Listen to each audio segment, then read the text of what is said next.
안녕하십니까 구독자 여러분. 오늘 25년 3월 23일입니다. 전국 영업용 화물차 번호판 시세 좀 알아보겠습니다. 대표님 본인 소개 좀 해주세요. 예, 안녕하세요. 전국구 영업용 갈산상사 이원복입니다. 대표님 이번 주 화물차 번호판 시세 어떻습니까? 이번 주도 전주와 동일하게 진행되고 있는데요. 개인 소형부터 말씀드릴게요. 개인 소형은 1.5톤 이하를 개인 소형이라고 그러는데 전주와 동일하게 2,980만 원에 거래되고 있고요. 개인 소형 전기차 넘버는 2,700만 원. 개인 소형 전기차 넘버는 이번 주에도 역시나 팔 수 있는지 문의가 계속 오시는데 개인 소형 전기차 넘버는 팔 수 있는 넘버가 있고 팔 수 없는 넘버가 있는데 팔 수 없는 넘버는 개인이 지자체로부터 받은 넘버, 그 넘버는 판매가 안 되고 사업이 종료되면 지자체에다 다시 반납을 해야 되고요. 개인이 사서 장착한 넘버만 판매가 가능합니다. 개인 중형은 1.5톤 초과 16톤 이하 전주와 동일하게 2,780만 원에 거래되고 있고요. 개인 대형 16톤 초과 차량 3,600만 원에 거래되고 있습니다. 트레라는 5,800만 원, 5돈 덤프는 3,600만 원, 그 금액대에 거래되고 있습니다. 네, 대표님 개인 소형 전기차 넘버를 갖고 있는 분들이 언젠가는 이게 거래될 거라는 그런 희망을 갖고 있는 것 같아요. 이분들이 왜 그런 희망을 가지고 계시는 거니? 전에 냉동차 번호판 내줄 때도 그랬거든요. 냉동차 번호를 처음에 내줬을 때 냉동차만 사고 자격 조건만 되면은 영업용 번호판을 다 달아줬고 일정 기간의 시간이 지나니까 그 냉동차 번호를 사고 팔기에 허용을 해줬잖아요.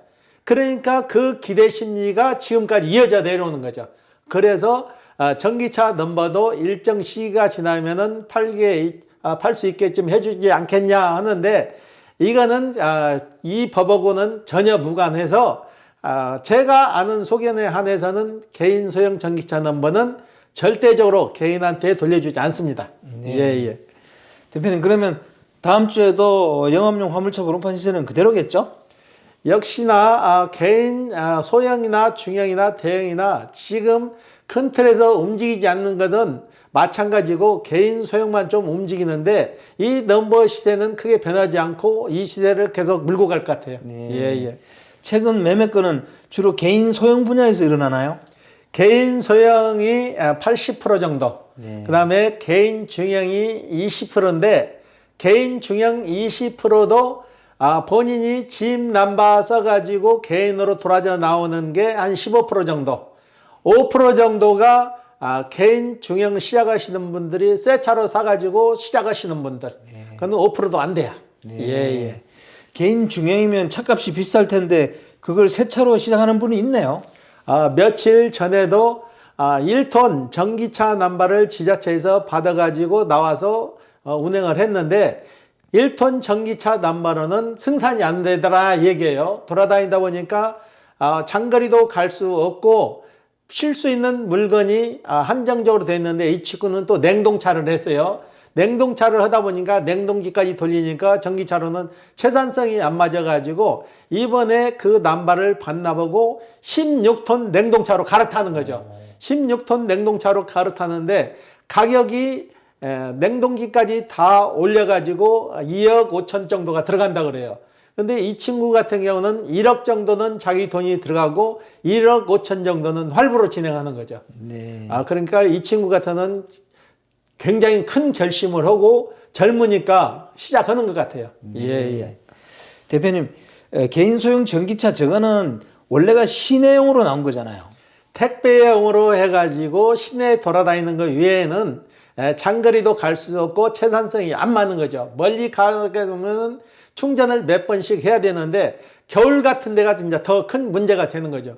겨울 같은 데는 장거리란 거는 생각을 해서는 안 될 정도예요. 네. 예. 시내용으로 나온 걸 왜 이렇게 장거리 용도로 쓰시는 거예요? 일단은 받아갖고 나올 때 지자체에서 그냥 줬잖아요. 네. 그냥 준 걸 가지고 콜바리를 하다 보니까 콜바리 하게 되면 시내만 도는 게 아니잖아요. 네. 멀리도 가야 되는데 멀리 가니까는 안 되더라 이거죠. 네. 그래서 이 친구도 개인 소형 전기차, 냉동차를 뽑았는데 그 냉동차를 팔려고 그러는데 저희한테 얼마에 매입할 거냐 물어보는데 저희 같은 경우는 전기차 자체는 매입 자체를 안 해요. 네. 지금 수출도 안 나가고 전기차는 저희가 매입도 안 하고 판매가 안 되니까 거의 매매가 안 된다고 보시면 돼요. 네. 예, 예. 또 그렇게 매매 안 된다 그러면 그러면 저거 개인 소형 전기차 매매 그 시세를 갖다가 얘기하지 말라 그럴 것 같은데요. 이거는 그 시세니까 그건 방송하는 거고 예. 거래는 거래고 그렇죠, 그죠? 그래도 국산 전기 소형차 사신 분들은 가격이 많이 낮은 가격에도 매매가 되는데 중국 전기 자동차를 사갖고 온 친구들은 거의 차는 세우든지 폐차로 가야 돼요. 그 정도로 거래가 없어요. 네. 예. 대표님 그럼 이번 주 거래건 중에 기억에 남는 건 얘기 좀 해주세요. 이번 주에는 제가 금방 말씀드렸던 거 1톤 전기차에다가 16톤 차로 옮겨간 친구가 하나 있고요. 그 다음에 개인 택시를 하시다가 개인 택시를 팔고 1톤 포터 리프트 차량을 매입해 가지고 내일 이제 찾으러 오실 거예요. 이분도 내일 나이가 52년생인데 이분도 개인 택시 팔고 소형 화물로 갈아타신 사례가 있고요.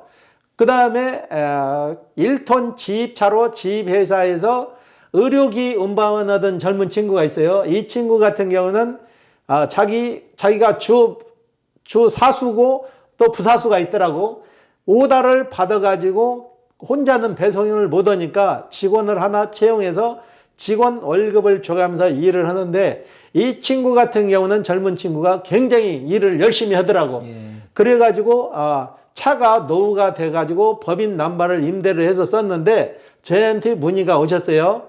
법인 임대로 다시 써가지고 화물차를 하는 게 최선성이 맞은지 그렇지 않으면 이번 기회에 개인 소형 개인 걸로 바꿔 타가지고 하는 게 맞는지 다시 저희한테 문의가 와가지고 어차피 다시 시작하는 입장에서는 여유가 좀 되면은 개인 소형을 사가지고 하는 게 훨씬 낫다. 개인 소형은 지입료도 안 나가고 본인 거고 개인 지입차 남바는 일정 기간이 지나면은 다시 회사에서 계약 기간이 종료됐다고 그러고 다시 면허권을 차만 가지고 나가고 다시 면허권을 지입을 다시 받아가면서 수수료를 또 내야 된다는 그런 명목이 생기잖아요. 네. 그래서 이번 기회에 아예 새 차 같은 중고차가 나왔거든요. LPG 차량을 사가지고 8개월 정도 탔는데 사가지고 일을 하려고 그랬는데 이 친구가 몸이 안 좋아가지고 차를 세웠어요. 세워가지고 8,000km 정도 탄 차를 매입 의뢰가 들어와가지고 판매 의뢰가 들어가서 저희가 매입을 해서 이 친구한테 좀 싸게 줬어요. 젊은 층이 열심히 살려고 그래서 거의 저희가 마진 조금 보고 줘가지고 이 친구도 내일 다 마무리가 돼요. 안양 사는 친구인데 이 친구 같은 경우는 일을 열심히 하니까 도와주고 싶더라고요. 네. 그리고 이 친구도 그래가지고 조건 좋은 차를 저희가 판매를 해드렸어요. 네. 아까 중간쯤에 얘기하셨던 거 있잖아요. 그 개인 택시 하시다가 화물차로 넘어오시는 분요. 그분은 무슨 특별한 이유가 있어요? 개인 택시를 오래 하셨는데 52년생으로 해서 몸이 좀 불편하시더라고. 귀가 좀 청력이 약해가지고 양쪽 보청기를 꼈는데 보청기 끼고도 손님 타면은 그 대화가 안 되나 봐요. 손님이 어디 가자고 하면 말귀를 못 알아들으니까는 엉투당도 하는 길로 가고 하니까 손님하고 좀 마찰이 있나 봐요. 마찰이 있어가지고 이분이 더 스트레스 받고 이번에 고령 운전자들 자격 유지 검사도 또 강화한다고 하니까는 이번 기회에 팔고 화물로 갈아타자고 해가지고 동료분 소개로 저희한테 얼마 전에 사가신 분이 있거든요. 화물차를 개인 택시 팔고 그분 소개로 오신 분인데 그분이 모시고 와가지고 화물차로 이제 의원에 바꿔 가셨어요. 예. 대표님, 화물차 처음 시작하시는 분들이 소형차로 할 것인지 중형차로 할 것인지 이것도 또 고민되는 부분인가 봐요. 그렇죠. 일단은 소형차로 가냐 중형차로 가냐 그 기점에서 오시는 분들이 좀 많은데요. 일단은 소형차는 초기 비용이 좀 적게 들어가는 거죠. 네.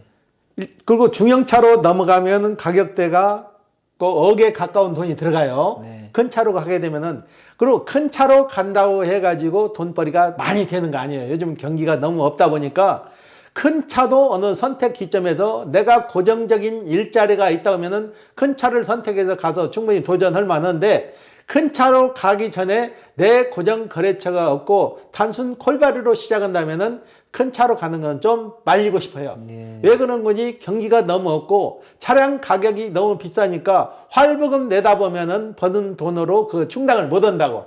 그래서 일단은 적은 차로 경력을 좀 쌓아가지고 본인이 어느 정도 승산이 있다 생각했을 때 큰 차로 갈아타는 게 좀 맞을 것 같아요. 네. 예, 예. 경험이 있을 때 큰 차로 가는 게 맞는 것 같은데요.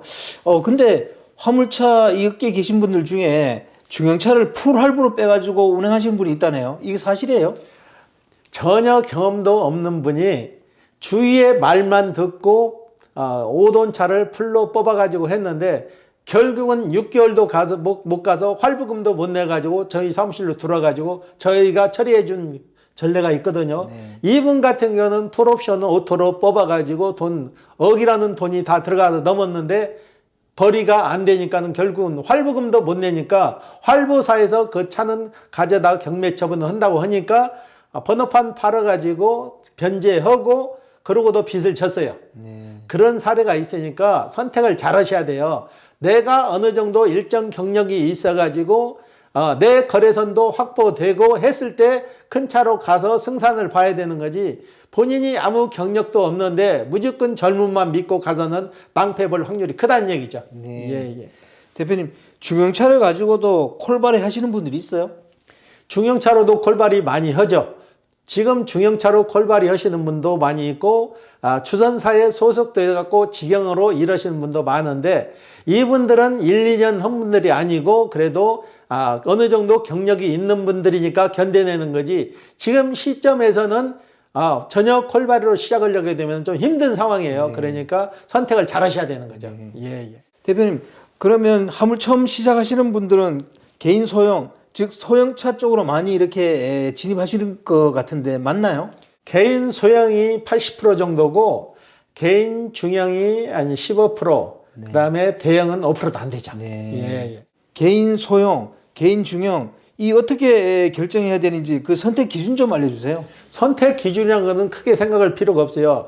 본인 자본도 어느 정도 생각해야 되고 내가 무슨 일을 할 건가부터 결정을 해야 돼요. 큰 차로 가지고 큰 물건을 실어 날릴 건지 적은 차로 해서 시작해서 큰 차로 넘어갈 건지를 생각하셔야 되는데 큰 차라고 해서 돈 많이 버는 거 아니고 적은 차라고 해서 돈 못 버는 거 아니에요. 그게 본인 체형에 맞는 차를 선택해야지 본인 체형에 맞지도 않은 큰 차를 선택하면 그만큼 실패할 확률이 많다는 얘기죠. 네. 그 초기 비용도 생각해야 되겠죠? 초기 비용은 큰 차로 가게 되면 그만큼 비용이 많이 들어가니까 저 같은 경우에는 큰 차보다는 만약 본인이 개인 중형을 원한다면은 3.5톤 미만이 가장 전천후 차량으로서 수지 타산이 제일 안정적으로 맞는 차량이라고 생각해요. 네. 예, 예. 대표님 아까 개인 중형 지입차 그걸 좀 물어봤었는데요. 반대로 개인 소형은 콜바리가 맞나요? 콜바리도 많고 주선사 직영으로 움직인 차들도 많은데 지금 세대는 콜바리가 거의 주류를 이루고 있죠. 네. 예, 예. 아무래도 개인 중형은 확실히 경험이 있어야 가능한 분야다 이렇게 봐야 되겠네, 그죠? 그렇죠. 경험 없이 개인 중형은 생각하지 마시고 개인 소형부터 어느 정도 경험을 쌓아가지고 넘어가는 게 실패할 확률이 좀 적어지는 거죠. 네. 예, 예. 만약에 대표님이 화물차를 한다 그러면 개인 소형을 하실 거예요? 아니면 개인 중형을 하실 건가요? 저희 같은 경우는 개인 소형도 해봤고 개인 중형도 해봤는데 저 같은 경우는 경험이 있으니까 3.5톤 정도를 선택할 것 같아요. 네. 제가 경험이 있고 그 과정을 알기 때문에 가능하지만은 초보자들이 선택할 때는 아무래도 1.5톤 미만을 선택하는 게 더 유리하실 것 같아요. 네. 예, 예. 3.5톤을 선택한 이유가 있을까요? 개인 중형 중에서? 3.5톤이 가장 전천후 차량으로서 일거리가 지금도 제일 많아요. 네. 그리고 일하기가 편하고 네. 큰 차로 갈수록 마진율은 좋은 것 같은데 실질적으로 경비 들어가는 거 따지면은 3.5톤이나 큰 차나 비슷해진다고요. 네. 3.5톤만 돼도 차량 가격이 비싸죠? 3.5톤도 차량 가격이 장비 달고 하게 되면 한 7천만 원 선 가는 걸로 알고 있어요. 네. 예. 네. 마지막으로 대표님, 개인 소형과 개인 중형 수입은 천차만별이겠죠? 일하는 사람의 조건에 따라 다 다른데요. 개인 소형이라 그래가지고 돈을 못 버는 거 아니고 아주 많이 버는 것도 아니고 본인 역량에 따라서 다른 거고요. 개인 중형이나 개인 대형도 돈을 많이 버는 건 아니에요. 주어진 여건에 얼만큼 적응을 해서 일하냐에 따라서 수익 구조는 평가될 수 없는 거죠. 네. 오늘 인터뷰 감사드립니다. 예. 네, 구독자 여러분, 오늘 25년 3월 23일입니다. 구독자분들 중에 개인 소형하고 개인 중형 이 선택 기준을 놓고 고민하시는 분들이 있어서 대표님하고 인터뷰를 해봤습니다. 이건 뭐 일관된 기준이 있는 건 아니고 자기가 했던 경험이라든지 이런 게 다 뒷받침이 돼야 개인 중형도 할 수 있고, 뭐 그게 안 된다 그러면 개인 소형 쪽에서 뭐 콜발이라든지 지입차 쪽을 일을 해서 경험을 쌓아가는 것도 좋을 것 같습니다. 자, 호화제는 다음 주에 또 다른 주제로 구독자 여러분 찾아뵙겠습니다. 안녕히 계십시오. 호화제였습니다.